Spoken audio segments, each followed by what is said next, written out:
Hello friends ಈ ದಿನ ನಾನು ರಿಂಗ್ ಬೀಡನ್ನು ಯೂಸ್ ಮಾಡಿಕೊಂಡು ಹೇಗೆ ಕ್ರೋಶಾ ಕುಚ್ಚನ್ನು ಹಾಕೋದು ಅಂತ ನಾನು ನಿಮಗೆ ಹೇಳ್ಕೊಡ್ತೀನಿ. ತುಂಬಾ ಈಸಿ ಡಿಸೈನ್ ಅಂತಲೇ ಹೇಳ್ಬೋದು. ನೋಡಿ, ಇದೇ ಡಿಸೈನ್ನ ನಾನು ನಿಮಗೆ ಕನ್ನಡದಲ್ಲಿ ನಿಮಗೆ ಕ್ರೋಶಾವನ್ನು ಹೇಗೆ ಹಾಕೋದು, ಈ ಡಿಸೈನ್ನ ಹೇಗೆ ಹಾಕೋದು ಅಂತ ನಾನು ನಿಮಗೆ ಎಕ್ಸ್ಪ್ಲೈನ್ ಮಾಡ್ತೀನಿ. ಸೊ ಹೀಗೆ ನನ್ನ ಗೃಹಿಣಿಯ ಕಲಿಕೆ ಚಾನಲನ್ನು ನೋಡ್ತಾ ಇರಿ. Hello friends, welcome back to ಗೃಹಿಣಿಯ ಕಲಿಕೆ. ಫ್ರೆಂಡ್ಸ್, ಈ ದಿನ ನಾನು ಸಿಂಪಲ್ ಆಗಿರುವಂಥ ಒಂದು ಡಿಸೈನ್ನ ಹೇಳ್ಕೊಡ್ತೀನಿ. ಮೊದಲು ಅದಕ್ಕೆ ಏನೇನು ತೊಗೋಬೇಕು ನೋಡೋಣ ಬನ್ನಿ. ಮೊದಲು ನಾನು ಸ್ಯಾಂಪಲ್ ಪೀಸ್ಗೆ ಪಿಂಕ್ ಕಲರ್ ಹರಳೆ ದಾರವನ್ನು ನಾಟ್ ಬ್ಯಾಕ್ ಸೈಡ್ಗೆ ಬರೋ ಥರ ಲಾಕನ್ನು ಮಾಡ್ಕೊಳ್ತಾ ಇದ್ದೀನಿ. ಸೊ ಒಂದು ಲಾಕನ್ನು ಮಾಡ್ಕೊಳ್ಳೋಣ. ನಂತರ ಚೈನನ್ನು ಹಾಕ್ಕೊತಾ ಇದ್ದೀನಿ. ಇಲ್ಲಿ ನಾನು 2 ಚೈನ್ ಹಾಕ್ಕೊಂಡಿದ್ದೀನಿ. 2 ಚೈನ್ ಹಾಕ್ಕೊಂಡು ಅಲ್ಲಿಂದಲೇ ಒಂದು ಟೈಮ್ ಸೂಜಿ ಮೇಲೆ ದಾರ ತೊಗೊಂಡು ಪಕ್ಕದಲ್ಲೇ ಒಂದು ಸಿಂಗಲ್ ಕ್ರೋಶವನ್ನು ಮಾಡ್ಕೊಳ್ಳೋಣ. ಒಂದು ಡಬಲ್ ಕ್ರೋಶವನ್ನು ಮಾಡ್ಕೊಳ್ಳೋಣ. ಸೊ ನಾನಿಲ್ಲಿ 2 ಚೈನ್ನ ಹಾಕ್ಕೊಂಡು ಒಂದು ಡಬಲ್ ಕ್ರೋಶವನ್ನು ಹಾಕ್ಕೊಂಡಿದ್ದೀನಿ. ನಂತರ ಮತ್ತೆ ಇನ್ನೊಂದು ಪಕ್ಕದಲ್ಲೇ ಇನ್ನೊಂದು ಡಬಲ್ ಕ್ರೋಶವನ್ನು ಮಾಡ್ಕೊಳ್ಳೋಣ. ಸೊ ನಾನಿಲ್ಲಿ 2 ಡಬಲ್ ಕ್ರೋಶ ಮತ್ತು 2 ಚೈನನ್ನು ಹಾಕ್ಕೊಂಡಿದ್ದೀನಿ. ಈಗ ನಾನು ದಾರದಲ್ಲೇ ಮಣಿ ಮೊದಲೇ ಪೋಣಿಸಿ ಇಟ್ಕೊಂಡಿದ್ದೀನಿ ಬೀಡನ್ನು. ಸೊ ಒಂದು ಬೀಡನ್ನು ಎಳ್ಕೊಂಡು ಮತ್ತೆ ಅಲ್ಲಿಂದಲೇ ಇನ್ನೊಂದು ಡಬಲ್ ಕ್ರೋಶವನ್ನು ಮಾಡ್ಕೊಳ್ಳೋಣ. ಸೊ ನಾನಿಲ್ಲಿ ಡಬಲ್ ಕ್ರೋಶ ಮಾಡಬೇಕಾದ್ರೆ ಬೀಡು ನಮ್ಮ ಫ್ರಂಟ್ ಫೇಸ್ಗೆ ಟರ್ನ್ ಆಗಿರಬೇಕು. ಆ ಥರ ಮಾಡಿಕೊಂಡು ನಾವು ಡಬಲ್ ಕ್ರೋಶದ ಮೂಲಕ ಬೀಡನ್ನು ಲಾಕ್ ಮಾಡ್ಕೊಳ್ಳೋಣ. ಬೀಡ್ ಹಾಕಿ ಲಾಕ್ ಮಾಡಿದ ನಂತರ ಮತ್ತೆ ಹಾಗೆಯೇ ಬೀಡನ್ನು ಹಾಕ್ದಲೇ ಹಾಗೆ ಇನ್ನೊಂದು ಡಬಲ್ ಕ್ರೋಶವನ್ನು ಮಾಡ್ಕೊಳ್ಳೋಣ. ಸೊ ನಾನಿಲ್ಲಿ ಡಬಲ್ ಕ್ರೋಶವನ್ನು ಮಾಡ್ಕೊಂಡಿದ್ದೀನಿ. ಮತ್ತೆ ಹಾಗೆಯೇ ಮತ್ತೆ ಇನ್ನೊಂದು ಡಬಲ್ ಕ್ರೋಶವನ್ನು ಮಾಡ್ಕೊಳ್ಳೋಣ.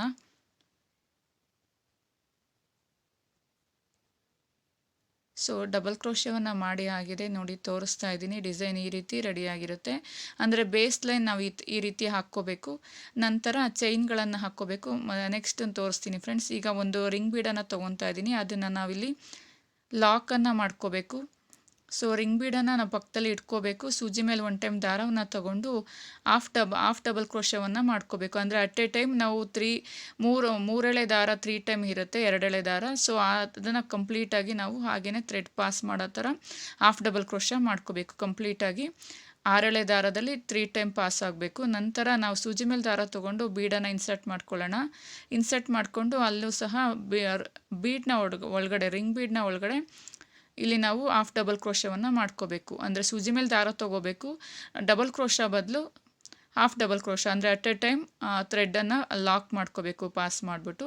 ನಂತರ ಮತ್ತೆ ಇನ್ನೊಂದು ಬೀಡನ್ನು ಇನ್ಸರ್ಟ್ ಮಾಡ್ಕೋಬೇಕು. ಬೀಡನ್ನ ಪಿಕ್ ಮಾಡಿದ ನಂತರ ಮತ್ತೆ ಸೂಜಿ ಮೇಲೆ ದಾರವನ್ನು 1 ಟೈಮ್ ತೊಗೋಬೇಕು. ಮತ್ತು ರಿಂಗ್ ಬೀಡ್ನ ಒಳಗಡೆ ಹೋಗಿ ಹಾಫ್ ಡಬಲ್ ಕ್ರೋಶ, ಅಂದರೆ ನಾವು ಅಟ್ ಎ ಟೈಮ್ ಒಟ್ಟಿಗೆ ನಾವು ಥ್ರೆಡನ್ನು ಪಾಸ್ ಮಾಡಿ ಲಾಕ್ ಮಾಡಿದ್ರೆ ಅಲ್ಲಿ ಹಾಫ್ ಡಬಲ್ ಕ್ರೋಶ ಆಗಿರುತ್ತೆ. ಸೊ ಇದೇ ರೀತಿ ನಾವು ಬೀಡನ್ನು ತೊಗೊಂಡು ಕಂಟಿನ್ಯೂ ಮಾಡ್ಕೊತಾ ಹೋಗಬೇಕು. ಒಂದೊಂದಕ್ಕೂ ನಾವು ಹಾಫ್ ಡಬಲ್ ಕ್ರೋಶವನ್ನು ಮಾಡಿ ಬೀಡ್ ಲಾಕನ್ನು ಈ ರಿಂಗ್ ಬೀಡ್ನ ಒಳಗಡೆ ಬೀಡ್ ಲಾಕನ್ನು ಮಾಡ್ತಾ ಹೋಗಬೇಕು. ಸೊ ಬೀಡನ್ನು ಇನ್ಸರ್ಟ್ ಮಾಡಿದ ನಂತರ ಹಾಫ್ ಡಬಲ್ ಕ್ರೋಶದ ಮೂಲಕ ನಾನಿಲ್ಲಿ ಬೀಡನ್ನು ಲಾಕ್ ಮಾಡ್ತಾ ಇದ್ದೀನಿ. ಮತ್ತೆ ನಾವು ದಾರವನ್ನು ಮೇಲ್ಭಾಗ ಮಾಡಿ ಮತ್ತೆ ಇನ್ನೊಂದು ಬೀಡನ್ನು ಹಾಗೆಯೇ ಇನ್ಸರ್ಟ್ ಮಾಡ್ತಾ ಹೋಗಬೇಕು. ಬೀಡ್ ಇನ್ಸರ್ಟ್ ಮಾಡಿ ಮತ್ತೆ ಸೂಜಿ ಮೇಲೆ 1 ಟೈಮ್ ದಾರ ತೊಗೊಂಡು ರಿಂಗ್ ಬೀಡ್ನ ಒಳಗಡೆಯಿಂದ ಥ್ರೆಡ್ ಪಾಸ್ ಮಾಡಿ ಅಟ್ ಎ ಟೈಮ್ ನಾವು 6 ಎಳೆ ದಾರದ ಮೂಲಕ 3 ಟೈಮ್ ಇರುತ್ತಲ್ಲ ಅದನ್ನು ಥ್ರೆಡ್ ಪಾಸ್ ಮಾಡಿ ಲಾಕ್ ಮಾಡ್ಕೋಬೇಕು. ಹೇಗೆ ನಾವು ಇದೇ ರೀತಿ ಕಂಪ್ಲೀಟಾಗಿ 6 ಬೀಡ್ಗಳನ್ನು ಹಾಕ್ತಾ ನಾವು ಹಾಫ್ ಡಬಲ್ ಕ್ರೋಶವನ್ನು ಮಾಡಿ ಥ್ರೆಡನ್ನು ಲಾಕ್ ಮಾಡ್ತಾ ಹೋಗಬೇಕು. ಸೊ ಹಾಫ್ ಡಬಲ್ ಕ್ರೋಶ ಅಂದರೆ ಗೊತ್ತಾಯ್ತಲ್ಲ ಫ್ರೆಂಡ್ಸ್. ಅಟ್ ಎ ಟೈಮ್ ನಾವು ಒಟ್ಟಿಗೆ ಹಾಕ್ಕೋಬೇಕು. ಸೂಜಿ ಮೇಲೆ 1 ಟೈಮ್ ದಾರ ತೊಗೊಂಡು ಅದನ್ನು ರಿಂಗ್ ಬೀಡ್ನ ಮೂಲಕ ಇನ್ಸರ್ಟ್ ಮಾಡಿ ಒಟ್ಟಿಗೆ ನಾವು ಅಟ್ ಎ ಟೈಮ್ ಒಟ್ಟಿಗೆ ಥ್ರೆಡನ್ನು ಪಾಸ್ ಮಾಡಿ ಲಾಕ್ ಮಾಡಿದ್ರೆ ಹಾಫ್ ಡಬಲ್ ಕ್ರೋಶ ಆಗುತ್ತೆ. ಸೊ ನಾನಿಲ್ಲಿ 6 ಬೀಡ್ಗಳನ್ನು ಹಾಕಿದ್ದೀನಿ. ಈಗ 7ನೇ ಬೀಡನ್ನು ನಾನು ಇನ್ಸರ್ಟ್ ಮಾಡ್ತಾ ಇದ್ದೀನಿ. 7ನೇ ಬೀಡನ್ನು ಹಾಕಿ ಮತ್ತೆ ಇನ್ನೊಂದು ಹಾಫ್ ಡಬಲ್ ಕ್ರೋಶವನ್ನು ಮಾಡ್ಕೊಳ್ಳೋಣ. ಸೊ ಇದು ಡಿಸೈನ್ ಬಂದ್ಬಿಟ್ಟು ತುಂಬಾ ಸಿಂಪಲ್ ಅಂತಲೇ ಹೇಳ್ಬೋದು. ಸೊ 7 ಬೀಡ್ಗಳನ್ನು ಇನ್ಸರ್ಟ್ ಮಾಡಿ ಆಗಿದೆ. ಇವಾಗ ನೋಡಿ ಫ್ರೆಂಡ್ಸ್, ಫ್ರಂಟ್ ಫೇಸ್ಗೆ ನಾವು ಟರ್ನ್ ಮಾಡ್ಕೊಳ್ಳೋಣ. ಅದನ್ನು ಲೆವೆಲ್ಗೆ ನೋಡಿ ಈ ಥರ ಇಟ್ಕೋಬೇಕು ನೀಡಲ್ನ. ಅದನ್ನು ನಾವು ಮತ್ತೆ ಅಲ್ಲೂ ಸಹ ಲಾಕ್ ಮಾಡೋದಕ್ಕಿಂತ ಮುಂಚೆ ನೀಡಲ್ ಮೇಲೆ 1 ಟೈಮ್ ದಾರವನ್ನು ತೊಗೋಬೇಕು. ಅಲ್ಲೂ ಅಷ್ಟೇ ಅದರ ಲೆವೆಲ್ಗೆ ನಾವು ಡಬಲ್ ಕ್ರೋಶವನ್ನು ಮಾಡ್ಕೋಬೇಕು. ನಾವು ಅದರ ಲೆವೆಲ್ಗೆ ಸ್ಯಾಂಪಲ್ ಪೀಸ್ಗೆ ಲಾಕ್ ಮಾಡಬೇಕಾದ್ರೆ ಬೇಸ್ ಲೈನಲ್ಲಿ ಡಬಲ್ ಕ್ರೋಶವನ್ನು ಮಾಡಿಕೊಂಡೇ ಲಾಕ್ ಮಾಡ್ಕೋಬೇಕು. ಸೊ ತುಂಬಾ ಡಿಸ್ಟೆನ್ಸ್ ತೊಗೋಬೇಡಿ, ಏಕೆಂದರೆ ಅದನ್ನು ಲೆವೆಲ್ಗೆ ಎಲ್ಲಿಗೆ ಬರುತ್ತೆ ಬೇಸ್ ಲೈನ್ಗೆ ಅಲ್ಲಿಗೆ ಲಾಕ್ ಮಾಡ್ಕೋಬೇಕು. ನಂತರ ಮತ್ತೆ ಇನ್ನೊಂದು ಡಬಲ್ ಕ್ರೋಶವನ್ನು ಮಾಡ್ಕೊತಾ ಇದ್ದೀನಿ. ಒಟ್ಟು 2 ಡಬಲ್ ಕ್ರೋಶ ಆಗಿದೆ. 3ನೇ ಡಬಲ್ ಕ್ರೋಶವನ್ನು ಮಾಡ್ಕೊಳ್ಳೋಣ. ಇಲ್ಲಿ ಬೇಸ್ ಲೈನಲ್ಲಿ ಮೂರು ಡಬಲ್ ಕ್ರೋಶ ಆಗಿದ ನಂತರ ಒಂದು ಬೀಡನ್ನು ಇನ್ಸರ್ಟ್ ಮಾಡಿ ಡಬಲ್ ಕ್ರೋಶ ಮತ್ತೆ ಉಳಿದ 3 ಡಬಲ್ ಕ್ರೋಶವನ್ನು ಮಾಡ್ಕೋಬೇಕು. ಸೊ ನಾನು 3 ಡಬಲ್ ಕ್ರೋಶ ಹಾಕಿದ ನಂತರ ಬೀಡನ್ನು ತೊಗೊಂಡಿದ್ದೀನಿ. ಈಗ ಬೀಡ್ ಹಾಕಿ ಹಾಗೆಯೇ ಬೀಡ್ನ ಜೊತೆಲೇ ಬೀಡ್ನ ಫ್ರಂಟ್ ಸೈಡ್ಗೆ ಬರೋ ಥರ ಇಟ್ಕೊಂಡು ಅದನ್ನು ಸಹ ಡಬಲ್ ಕ್ರೋಶದ ಮೂಲಕ ಲಾಕನ್ನು ಮಾಡ್ಕೋಬೇಕು. 4 ಡಬಲ್ ಕ್ರೋಶ ಆಗಿದೆ. ನೆಕ್ಸ್ಟ್ 5ನೇ ಡಬಲ್ ಕ್ರೋಶವನ್ನು ಮಾಡ್ಕೊಳ್ಳೋಣ.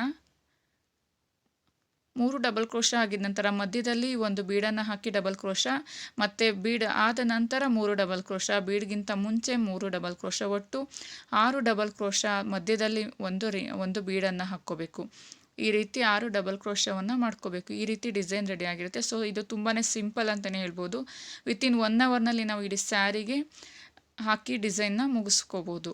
ಸೊ ಇಲ್ಲಿ ಒಟ್ಟು ಡಬಲ್ ಕ್ರೋಶ ಆಗಿದ ನಂತರ 3 ಚೈನನ್ನು ತೊಗೋಬೇಕು. ಚೈನನ್ನು ತೊಗೊಂಡು ಸೂಜಿ ಮೇಲೆ 1 ಟೈಮ್ ದಾರವನ್ನು ಸುತ್ತಕೊಂಡು ಕಂಟಿನ್ಯೂ ಮಾಡ್ಕೊತಾ ಹೋಗಬೇಕು. ಹಾಗೆಯೇ ಡಬಲ್ ಕ್ರೋಶವನ್ನು ಮಾಡ್ತಾ ಹೋಗಬೇಕು. ಸೊ ಇಲ್ಲಿ ನಾನು ಒಂದು ಡಬಲ್ ಕ್ರೋಶವನ್ನು ಮಾಡ್ಕೊಂಡಿದ್ದೀನಿ 3 ಚೈನ್ನ ಡಿಸ್ಟೆನ್ಸ್ಗೆ. ಮತ್ತೆ ಪಕ್ಕದಲ್ಲೇ ಹಾಗೆ 2ನೇ ಡಬಲ್ ಕ್ರೋಶವನ್ನು ಮಾಡ್ಕೊಳ್ಳೋಣ. ನಂತರ 3ನೇ ಡಬಲ್ ಕ್ರೋಶವನ್ನು ಮಾಡ್ಕೊಳ್ಳೋಣ. ಸೊ 3ನೇ ಡಬಲ್ ಕ್ರೋಶ ಆದ ನಂತರ ಒಂದು ಬೀಡನ್ನು ಇನ್ಸರ್ಟ್ ಅಂದರೆ ಎಳ್ಕೋಬೇಕು. ದಾರದಲ್ಲಿ ಪೋಣಿಸಿ ಇಟ್ಕೊಂಡಿದ್ದೀನಿ. ಈಗಾಗಲೇ ನಿಮಗೆ ತೋರಿಸಿದ್ದೀನಿ ಹೇಗೆ ನಾವು 6 ಇಲ್ಲ 8 ಎಷ್ಟೇ ಆದ್ರೂ ಅದಕ್ಕೆ ಹೇಗೆ ತೊಗೋಬೇಕು ಅಂತ. ನಂತರ ಈಗ ಒಂದು ರಿಂಗ್ ಬೀಡನ್ನು ತೊಗೊಂಡು ಅಟ್ ಎ ಟೈಮ್ ನಾವು ಹಾಫ್ ಡಬಲ್ ಕ್ರೋಶದ ಮೂಲಕ ಬೀಡನ್ನ ಲಾಕ್ ಮಾಡ್ಕೊಳ್ಳೋಣ. ನೆಕ್ಸ್ಟ್ ಅದೇ ರೀತಿ ಡಿಸೈನ್ನ ಕಂಪ್ಲೀಟಾಗಿ ನಾವು ಒಟ್ಟು 7 ಬೀಡನ್ನು ಹಾಕೋದ್ರ ಮೂಲಕ ಹಾಫ್ ಡಬಲ್ ಕ್ರೋಶವನ್ನು ಮಾಡ್ತಾನೆ ಬೀಡನ್ನು ಇನ್ಸರ್ಟ್ ಮಾಡ್ತಾ ಹಾಫ್ ಡಬಲ್ ಕ್ರೋಶದ ಮೂಲಕ ನಾವು ಬೀಡ್ ಲಾಕ್ ಮಾಡೋದನ್ನ ಕಂಟಿನ್ಯೂ ಮಾಡ್ಕೋಬೇಕು. ಸೊ ಇದೇ ರೀತಿ ಕಂಪ್ಲೀಟ್ ಡಿಸೈನ್ಗೆ ನಾವು ರಿಂಗ್ ಹಾಕ್ಕೊತಾ ಹೋಗ್ತಾ ನಾವು ಡಿಸೈನ್ನ ಕಂಪ್ಲೀಟಾಗಿ ಮಾಡ್ಕೊತಾ ಹೋಗಬೇಕು. ಸೊ ಇಲ್ಲಿ ಬೀಡನ್ನು ಹಾಕ್ಕೊತಾ ಇದ್ದೀನಿ. ಬೀಡ್ ಇನ್ಸರ್ಟ್ ಮಾಡಿದ ನಂತರ ಸೂಜಿ ಮೇಲೆ 1 ಟೈಮ್ ದಾರವನ್ನು ತೊಗೋಬೇಕು. ಬೀಡ್ ಇನ್ಸರ್ಟ್ ಮಾಡಿದ್ದೀನಿ ಬಟ್ ಬೀಡ್ ಲಾಕ್ ಮಾಡಿಲ್ಲ. ಅದು ಬೀಡ್ ಲಾಕ್ ಮಾಡ್ದಲೇ ಹಾಗೆಯೇ ಸೂಜಿ ಮೇಲೆ 1 ಟೈಮ್ ದಾರವನ್ನು ತೊಗೊಂಡು ರಿಂಗ್ ಬೀಡ್ನ ಮೂಲಕ ಬೀಡನ್ನು ನೀಡಲ್ನ ಪಾಸ್ ಮಾಡಿ ಹಾಫ್ ಡಬಲ್ ಕ್ರೋಶದ ಮೂಲಕ ಥ್ರೆಡ್ಡನ್ನು ಲಾಕ್ ಮಾಡ್ಕೋಬೇಕು. ಸೊ ಅದೇ ರೀತಿ ಕಂಪ್ಲೀಟಾಗಿ ನಾವು ಇದೇ ಡಿಸೈನ್ನ ಹೀಗೇ ಮಾಡ್ತಾ ಹೋಗಬೇಕು. ಪ್ರತಿಯೊಂದಕ್ಕೂ ಬೀಡನ್ನು ಇನ್ಸರ್ಟ್ ಮಾಡಿ ಹಾಫ್ ಡಬಲ್ ಕ್ರೋಶದ ಮೂಲಕ ಲಾಕ್ ಮಾಡ್ತಾ ಹೋಗಬೇಕು. ಸೊ ಇದನ್ನು ಅಷ್ಟೇ ಅದರ ಲೆವೆಲ್ಗೆ ಎಲ್ಲಿಗೆ ಬರುತ್ತೆ ಅಲ್ಲಿಗೆ ಲೆವೆಲ್ಗೆ ನಾವು ಒಂದು ಡಬಲ್ ಕ್ರೋಶದ ಮೂಲಕ ನಾವು ಲಾಕ್ ಮಾಡ್ತಾ ಹೋಗಬೇಕು. ಆ ಡಿಸ್ಟೆನ್ಸನ್ನು ನೋಡ್ಕೊಳ್ಳಿ ಫ್ರೆಂಡ್ಸ್, ಈಕ್ವಲ್ ಡಿಸ್ಟೆನ್ಸ್ ಇರಬೇಕು. ತುಂಬ ಎಳೆದ್ಬಿಟ್ಟು ನಾವು ಲಾಕ್ ಮಾಡಬಾರ್ದು. ಈಕ್ವಲಾಗಿ ಅದು ಎಲ್ಲಿಗೆ ಬರುತ್ತೆ ಆ ಬೇಸ್ ಲೈನ್ಗೆ ನಾವು ಕರೆಕ್ಟಾಗಿ ಡಬಲ್ ಕ್ರೋಶದ ಮೂಲಕ ನಾವು ಅದನ್ನು ಲಾಕ್ ಮಾಡಿ ಹಾಗೆಯೇ ಡಿಸೈನ್ನ ಕಂಟಿನ್ಯೂ ಮಾಡ್ಕೊತಾ ಹೋಗಬೇಕು. ಲಾಕ್ ಮಾಡಿದ ನಂತರ ಮತ್ತೆ ಉಳಿದ ಇನ್ನು ಡಬಲ್ ಕ್ರೋಶವನ್ನು ಹಾಕಿ ಮಧ್ಯದಲ್ಲಿ ಬೀಡನ್ನು ಹಾಕಿ ಹಾಗೆಯೇ ನಾವು ಕಂಟಿನ್ಯೂ ಮಾಡ್ತಾ ಹೋಗಬೇಕು. ಸೊ ತುಂಬಾ ಈಸಿ ಅಲ್ವಾ ಫ್ರೆಂಡ್ಸ್ ಇದು ಡಿಸೈನ್ ಬಂದ್ಬಿಟ್ಟು. ನಿಮಗೇನಾದರೂ ಈ ಡಿಸೈನ್ ಇಷ್ಟ ಆಗಿದ್ದರೆ ನಿಮ್ಮ ಒಂದು ಸ್ಯಾಂಪಲ್ ಪೀಸ್ ಅಥವಾ ನಿಮಗೆ ಇನ್ನೂ ತುಂಬಾ ಇಷ್ಟ ಆಗಿದರೆ, ತುಂಬ ಸಿಂಪಲ್ ಆಗಿದೆ ಚೆನ್ನಾಗಿದೆ ಅನಿಸಿದ್ರೆ ನಿಮ್ಮ ಸ್ಯಾರಿಗೆ ಹಾಕ್ಕೊಳ್ಳಿ. ಕಾಟನ್ ಸ್ಯಾರಿಗೂ ಸಹ ಇದು ತುಂಬಾ ಕ್ಯೂಟಾಗಿ ಕಾಣಿಸುತ್ತೆ ಅಂತಲೇ ಹೇಳ್ಬೋದು. ಸೊ ಡಿಸೈನನ್ನು ಹೀಗೆ ಕಂಟಿನ್ಯೂ ಮಾಡ್ಕೊತಾ ಹೋಗಬೇಕು. 3 ಡಬಲ್ ಕ್ರೋಶ, ಒಂದು ಬೀಡು, ಮತ್ತೆ 3 ಡಬಲ್ ಕ್ರೋಶ, ಈ ಥರ ಡಿಸೈನ್ನ ಕಂಪ್ಲೀಟಾಗಿ ಹಾಕಿ ಹಾಗೆಯೇ ಡಿಸೈನ್ನ ಕಂಟಿನ್ಯೂ ಮಾಡ್ಕೊತಾ ಹೋಗಿ ಎಂಡನ್ನು ಮಾಡ್ಕೋಬೇಕು. ಸೊ 3 ಡಬಲ್ ಕ್ರೋಶ ಆಗಿದ ನಂತರ ಒಂದು ಬೀಡ್ ಇನ್ಸರ್ಟ್ ಮಾಡ್ಕೊಂಡಿದ್ದೀನಿ. ನೆಕ್ಸ್ಟ್ ಹಾಗೆಯೇ ಈ ಡಿಸೈನ್ನ ನಾನು ಮತ್ತೆ ಉಳಿದ 3 ಡಬಲ್ ಕ್ರೋಶ ಮೂಲಕ ಮಾಡಿಕೊಂಡು ಮಧ್ಯದಲ್ಲಿ 3 ನಮಗೆ ಚೈನ್ಗಳನ್ನು ಹಾಕ್ಕೋಬೇಕು. ಆ ಚೈನಲ್ಲಿ ಕುಚ್ಚು ಹಾಕೋದಕ್ಕೋಸ್ಕರ 3 ಚೈನನ್ನು ನಾವು ಹಾಕ್ಕೊಳೋದು. ನೆಕ್ಸ್ಟ್ ಹಾಗೆಯೇ ಕಂಪ್ಲೀಟಾಗಿ ಈ ರೀತಿ 3+1 ಬೀಡು ಮತ್ತು 3 ಡಬಲ್ ಕ್ರೋಶವನ್ನು ಮಾಡಿ ಜೊತೆಗೆ ಒಂದು ರಿಂಗ್ ಬೀಡನ್ನು ಆ್ಯಡ್ ಮಾಡೋಕ್ಕೋ ಮೂಲಕ ರಿಂಗ್ ಬೀಡ್ಗೆ ನಾವು 7 ಮಣಿಗಳನ್ನು ಅಥವಾ ಬೀಡನ್ನು ಹಾಕ್ಕೊತ ಈ ರೀತಿ ಕಂಪ್ಲೀಟಾಗಿ ಡಿಸೈನ್ನ ಮಾಡಿಕೊಂಡು ಎಂಡ್ ಮಾಡ್ಕೋಬೇಕು. ಸೊ ಈ ರೀತಿ 3 ನಾವು ರಿಂಗ್ ಬೀಡನ್ನ ಹಾಕ್ಕೊಳೋದ್ರ ಮೂಲಕ ಡಿಸೈನ್ನ ಎಂಡ್ ಮಾಡ್ತಾ ಇದ್ದೀನಿ ಫ್ರೆಂಡ್ಸ್. ಸೊ ಇಷ್ಟೇ, ತುಂಬಾ ಸಿಂಪಲ್. ಈ ಪ್ಲೇಸ್ನಲ್ಲಿ 3 ಚೈನ್ನ ಮೇಲೆ ನಾವು ಇಲ್ಲಿ ಕುಚ್ಚನ್ನು ಹಾಕ್ಕೊಂಡಿದ್ದೀನಿ. 247 ನಾನಿಲ್ಲಿ ಕುಚ್ಚನ್ನು ಹಾಕ್ಕೊಂಡಿದ್ದೀನಿ. ಮತ್ತು ಅದು ಹಾಕಿ ಅದಕ್ಕೆ ಗೋಲ್ಡ್ ಥ್ರೆಡ್ಗೆ ನಾನಿಲ್ಲಿ ಒಂದೊಂದು ಡಾಟ್ಗಾಗಿ ನಾನು ಫ್ಯಾಬ್ರಿಕ್ ಗಮ್ನ ಯೂಸ್ ಮಾಡ್ತಾ ಇದ್ದೀನಿ. ಕುಚ್ಚು ಪರ್ಮನೆಂಟಾಗಿ ಇರಲಿ ಅನ್ನೋದಕ್ಕೋಸ್ಕರ. ಇದೇ ರೀತಿ ಸ್ಯಾರಿಗೂ ಅಷ್ಟೇ ಕುಚ್ಚು ಹಾಕಿದ ನಂತರ ಅದು ಥ್ರೆಡ್ ನಮಗೆ ಬಿಚ್ಕೋಬಾರ್ದು ಅನ್ನೋ ಕಾರಣಕ್ಕೆ ನಾವಲ್ಲಿ ಒಂದೊಂದು ಡಾಟನ್ನು ಇಟ್ಕೋಬೇಕು ಫ್ಯಾಬ್ರಿಕ್ ಗಮ್ನ ಮೂಲಕ ಗ್ಲೂನಲ್ಲಿ. ಸೊ ಆವಾಗ ನಿಮಗೆ ಪರ್ಮನೆಂಟಾಗಿರುತ್ತೆ, ಲೈಫ್ ಲಾಂಗ್ ಇದು ನಿಮ್ಗೆ ಚೆನ್ನಾಗಿ ಬಾಳಿಕೆ ಬರುತ್ತೆ. ಸೊ ಈ ಥರ ನಿಮಗೆ ಪ್ರತಿಯೊಂದು ಡಿಸೈನಲ್ಲೂ ಒಂದೊಂದು ಟಿಪ್ಸನ್ನು ಕೊಡ್ತೀನಿ ಫ್ರೆಂಡ್ಸ್. ಹೀಗೆ ನನ್ನ ಗೃಹಿಣಿಯ ಕಲಿಕೆಯ ಚಾನಲನ್ನು ನೋಡ್ತಾ ಇರಿ. ನಿಮಗೆ ಒಳ್ಳೊಳ್ಳೆ ಡಿಸೈನ್ನ ಹೇಳ್ಕೊಡ್ತೀನಿ. ಹೀಗೆ ಚಾನಲ್ನ ಸಪೋರ್ಟ್ ಮಾಡಿ, ಸಬ್ಸ್ಕ್ರೈಬ್ ಮಾಡಿ, ಶೇರ್ ಮಾಡಿ ಫ್ಯಾಮಿಲಿಗೆ. Thank you for watching. Thank you.